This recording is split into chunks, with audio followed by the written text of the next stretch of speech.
नमस्कार, मी रुचिता. ॲग्रोनमध्ये आपल्या सर्वांचं स्वागत. आपण आजच्या ॲग्रोन शेत मार्केट पॉडकास्टमधून महत्त्वाच्या 5 शेतीमाल बाजाराचा आढावा घेणार आहोत. आज आपण सोयाबीन, कापूस, कांदा, पपई आणि गहू बाजाराची माहिती घेणार आहोत. राज्यातील कांदा बाजारात आवक वाढली आहे, उठाव मात्र कमी आहे. त्यामुळे कांदा दरात घसरण झाली आहे. उन्हाळ कांद्याची साठवणूक संपली आहे, तर लाल कांद्याची काढणी सुरू झाली आहे. त्यामुळे कांद्याच्या बाजारातील आवक वाढली आहे. राज्यातील बाजारात शुक्रवारी 4,18,098 क्विंटलची आवक झाली. त्यामुळे कांद्याच्या दरात मोठी घसरण झाली. शनिवारी 11 वाजेपर्यंत 50,000 क्विंटल कांदा आवक झाली होती. राज्यातील प्रमुख बाजारात कांद्याची सरासरी प्रति क्विंटल 600 ते 1,000 रुपयाने विक्री झाली. आधीच अवकाळी पावसाने कांदा उत्पादकांना झटका बसला. त्यात दरात घसरण झाली आहे, त्यामुळे शेतकऱ्यांना दुहेरी फटका बसतोय. उत्पादन खर्चही वसूल होत नसल्याने शेतकरी जेरीस आलेत.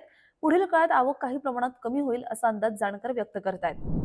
केंद्र सरकारने गुरुवारी गव्हाच्या साठ्यावरील मर्यादा काढली आहे. देशातील गहू बाजारावर सरकारचं बारीक लक्ष आहे. सध्या देशातील गव्हाच्या बाजाराला लग्न सराईचा आधार आहे, त्यामुळे गव्हाच्या बाजारात काहीशी सुधारणा दिसतेय.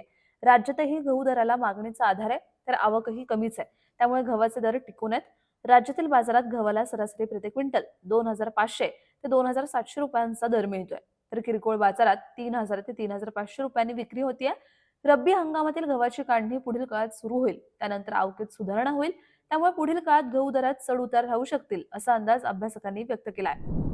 सोयाबीनची मागणी चांगली असून बाजारात आवक कमी आहे. त्यामुळे राज्यातील काही मोठ्या बाजारात सोयाबीन दरात शुक्रवारी 50 ते 150 रुपयांची सुधारणा पाहायला मिळाली. राज्यातील बहुतांश बाजारात सोयाबीनला सरासरी प्रति क्विंटल 5,300 ते 5,800 रुपयांचा दर मिळाला.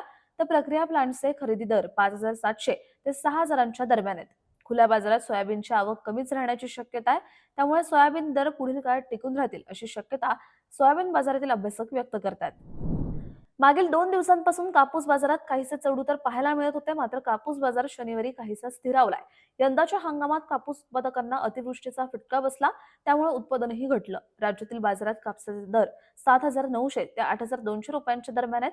सध्या सीसीआयची कापूस विक्री सुरू आहे, त्यामुळे दरात काहीसे चढउतार दिसत होते. परंतु शनिवारी मात्र कापूस दरात काहीसे दर स्थिरावले होते. सीसीआयच्या कापूस विक्रीमुळे दरात काहीसे चढउतार दिसू शकतात असा अंदाज कापूस बाजारातील अभ्यासकांनी व्यक्त केलाय. राज्यातील बाजारात पपईची आवक सध्या कमीच आहे. पपईला सध्या चांगला उठाव आहे. राज्यातील तापमानात वाढ होत असून पपईला मागणी वाढते. पपईची अनेक बाजारातील आवक सरासरीपेक्षा कमी आहे.